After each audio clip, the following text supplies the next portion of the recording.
Pope to Patriarch Kirill, "May we become peacemakers for Ukraine." Pope Francis sends his Easter greetings to Russian Orthodox Patriarch Kirill, and prays for the people of Ukraine as they long for a new dawn that will end the darkness of war. Dear brother, may the Holy Spirit transform our hearts and make us true peacemakers, especially for a war-torn Ukraine, so that the great Easter passage from death to new life in Christ may become a reality for the Ukrainian people, who long for a new dawn that will end the darkness of war. Pope Francis penned those words to the head of the Russian Orthodox Church, Patriarch Kirill, as Christians who follow the Julian calendar celebrated Easter on Sunday.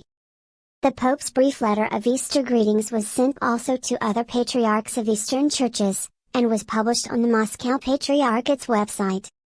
Weight of human suffering. Pope Francis pointed out that humanity currently feels the full weight of the suffering of our human family, crushed by violence, war, and so many injustices. Despite these sufferings, he wrote, "We still look with grateful hearts to the Lord who has taken upon himself all the evil and pain of our world. Christ's death was the beginning of a new life and freedom from the bonds of sin and an occasion for our Easter joy, opening up to all the way from the shadow of darkness to the light of God's kingdom." The Pope also invited Eastern patriarchs to pray for one another and bear credible witness to the gospel message of the risen Christ and the Church as the universal sacrament of salvation. In this way, he said, all may enter into the kingdom of justice, peace, and joy in the Holy Spirit. Previous video call.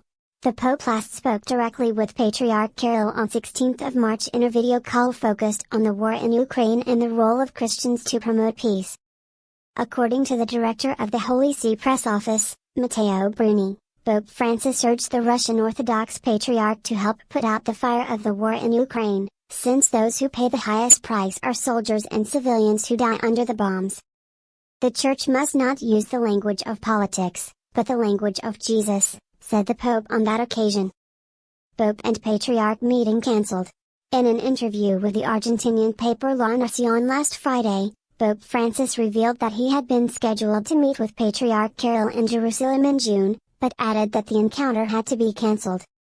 "I am sorry that the Vatican has had to cancel a second encounter with Patriarch Kirill, which we had scheduled for June in Jerusalem," he said.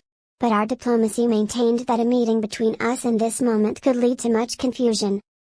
The Pope and the Patriarch met in person in Havana, Cuba, in 2016 and signed a joint statement together.